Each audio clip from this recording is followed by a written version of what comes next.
안녕하세요, 묵동교회 성도님들. 가스펠 프로젝트 제2권 하나님의 구출 계획의 7번째 세션 율법의 하나님은 사랑이시다의 가이드 영상을 시작하겠습니다. 이 가이드 영상을 시청하시기 전에 성경 본문에 해당하는 출애굽기 19장 1절부터 6절까지의 말씀과 출애굽기 20장 1절부터 11절까지의 말씀을 먼저 읽어보시고, 또 우리 교재인 2권의 7번째 세션 율법의 하나님은 사랑이시다라는 이 주제의 이 세션을 먼저 세션의 본문의 내용들을 한번 쭉 읽어보신 다음에 이 영상을 시청하시면 좋을 것 같습니다. 본문에서도 언급되고 있지만 이 하나님에 대해서 중요한 사실 한 가지는 하나님은 한 분이시라는 것입니다. 보통 이제 여러 문화권의 다양한 신들이 존재하고, 또 사람들이 여러 가지 모양과 또는 어떤 그 이미지로 만들어낸 많은 신들이 있지만, 이 세상을 창조하신 하나님은 한 분 하나님이십니다. 굉장히 구체적인 인격적인 하나님이십니다. 그리고 이분은 이 세상을 창조하신 하나님이시고, 또 모세를 통해서 또 여러 선지자를 통해서 하나님이 어떤 분이신지를 분명하게 드러내셨고, 지금 여기 우리가 배우고 있는 이권에서 이스라엘 백성들을 이집트에서 인도해내신 그런 구체적인 그 이스라엘을 이제 그 제사장의 나라로, 또 자녀로 그 소유된 나라로 삼으시는 이 하나님은 여호와라고 불리는 구체적인 하나님이시고 한 분이신 하나님이시라는 것입니다.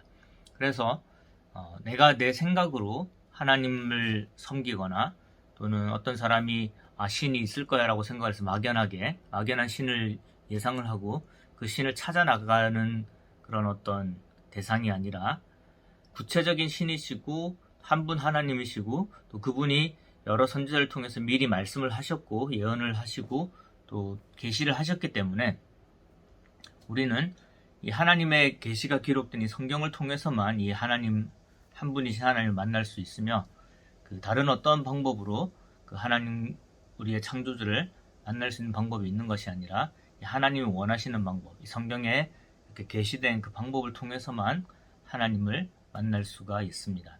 그래서 이러한 부분들이 굉장히 교리적으로 중요한 부분임을 이제 인지를 하고 또 이 내용을 이해를 하시면 좋을 것 같습니다. 그래서 하나님은 한 분이시라는 거. 그래서 여기 지금 이제 십계명을 내리시면서 이 하나님께서는 이렇게 구체적으로 자신을 밝히시고 드러내고 계십니다. 이 이스라엘 백성들을 애굽에서 인도해낸 하나님이시며 스스로 계신 분이시며, 그래서 이 하나님을 섬기는 이스라엘 백성들이 어떻게 살아가야 할지를, 또 어떠한 계명을 지키고 하나님과의 그 관계에 있어서 어떤 약속을 지키고 살아가야 될지를 말씀을 하고 계십니다. 그리고 그것이 바로 십계명에 해당하는 것입니다.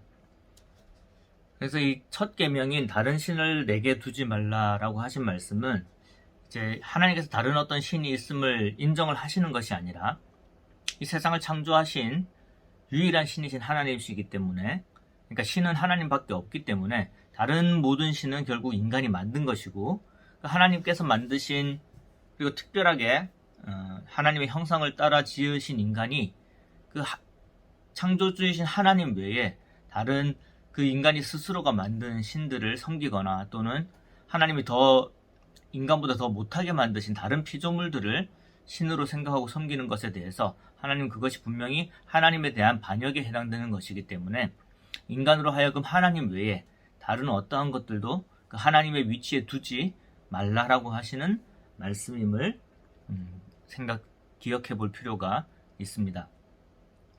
그래서 하나님께서 왜 이런 십계명을 주셨느냐라고 했었을 때에, 이 십계명에 해당하는 것은 그 하나님을 섬기는 것을 드러내주는, 이스라엘 백성들이 하나님을 섬기는 자들임을 드러내주는 가장 기본적인 것들이고, 하나님께서는 이 십계명을 통해서 그들이 하나님이 자신들의 주인이고, 그리고 이스라엘은 하나님의 백성임을 분명하게 알고 지각하도록 하기 위해서 이렇게 주신 것입니다. 그래서 하나님께서는 이제 율법을 주시면서 그 하나님의 거룩하심을 드러내는 그런 율법을 이스라엘에게 주셨고, 그래서 이스라엘로 하여금 그 다른 이방인들과 구분되는 그런 거룩함을 지킴으로써 하나님의 자녀이고 하나님의 백성임을 이 세상 사람들한테 분명하게 알리게 하셨고, 또 그것을 통해서 하나님께서는 영광을 받기를 원하셨던 것입니다. 뭐 생각을 해보면은 이제 우리도 하나님의 자녀가 되었을 때에 이제 우리가 원래는 하나님과 관계 없는 자들이었지만 하나님의 사랑으로 우리가 하나님께 입양되었다, 그러니까 하나님의 자녀가 되었다라는 그런 표현들을 사용을 합니다. 하나님께서는 우리가 이제 하나님의 자녀로서 행복하게 살기를 원할 것입니다. 이런 부분들을 한번 생각을 해보면 좋을 것 같습니다. 우리가 이제 자녀들을 키우게 되면은 자녀들이 행복하게 살기를 원하지 않습니까? 그 아버지의 아들로서, 아버지의 딸로서 행복하게 사는 것은 결국 아버지와 함께 아버지의 집에 거하는 것이 가장 기본적인 그들의 행복을 보장해주는 그런 장치가 될 것입니다. 그러니까 하나님의 십계명은 이런 거죠. 너희가 나의 자녀라면은 나를 아버지로 섬기고 살아야 된다. 다른 어떤 사람이 너의 아버지라고 착각을 하고 그를 따라서 떠난다면은 나와 그 부자 관계가 깨어지는 것이 아니냐. 그러니까 항상 나를 아버지로 섬기고 내 집안에 거하라 라는 그러한 마음에서 이제 주신 것이 바로 십계명이다라고 생각을 하신다면은 결국 이 십계명이 하나님의 이 이스라엘 백성을 향한 사랑이 담긴 그런 계명임을 우리가 알 수 있을 것입니다. 또 하나님께서는 이 십계명을 통해서 하나님 외에 다른 신을 섬기지 않도록 하시고, 또 다른 어떤 것보다 하나님을 우선시하고, 또 하나님의 이름을 망령되이 부르지 못하도록 함으로써 하나님이 우리의 모든 삶에 있어서 가장 우선순위에 있는 으뜸이 되는 분이심을 분명하게 이제 이스라엘로 하여금 명심하고 살기를 원하셨고, 그것을 분명하게 깨닫기를 원하셨습니다. 그래서 우리들에게도 동일하게 우리가 지금 현재 이제 하나님을 믿고 또 예수님을 믿는 자들로서 우리의 삶에 가장 우선이 되는 분은 하나님이셔야 되고, 또한 우리의 삶에 가장 중요한 그런 분이 하나님이 되셔야 하는 것을 기억할 필요가 있습니다. 이것 또한 하나님께서는 모든 일에서 높임을 받으셔야 됩니다. 그러니까 우리의 삶의 모든 행동과 우리의 여러 가지 삶을 통해서 하나님께서는 영광을 받으시고 높임을 받으셔야 됩니다. 우리가 예배를 드리는 순간뿐만이 아니라 우리가 매일의 삶 속에서 사는 그 모든 모습에 있어서, 특히 이제 믿지 않는 자들과의 그 관계를 통해서 하나님께서 우리를 통해서 이 영광을 받으시는 그러한 우리의 삶이 되어야 된다는 것을 우리는 꼭 기억을 해야 됩니다. 왜냐하면은 여기 이제 본문에 나와 있는 것처럼 하나님께서는 그 이스라엘을 자신의 소유로 삼으시고, 또한 다른 민족들 앞에서 제사장 나라로서 하나님을 이렇게 증거하기를 원하셨습니다. 제사장이라는 것은 결국 이제 다른 사람들을 위해서 하나님께 예배를 드리고 또 서로 간의 그 관계를 중재하는 역할을 하는 것입니다. 중보자로서의 역할을 하는 것이죠.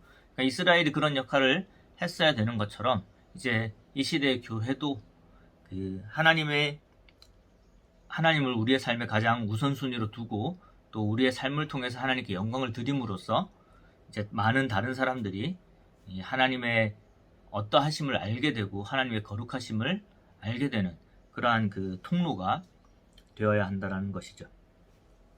그래서 오늘 그 내용을 마무리하면서 한번 생각을 해봐야 될 것은, 결국 이제 우리가 우리의 삶에서 하나님을 최우선시함으로써 어떤 우리의 삶에 변화가 있을지를 한번 생각을 해보시고, 그런 변화를 통해서 우리가 결국은 그 믿지 않는 자들에게 하나님을 소개하는 자가 되어야 할 것입니다. 그런 나의 삶의 변화를 한번 이렇게 이 강의를 통해서 한번 되돌아보고 그렇게 변화할 수 있는 성도님이 되시기를 바랍니다.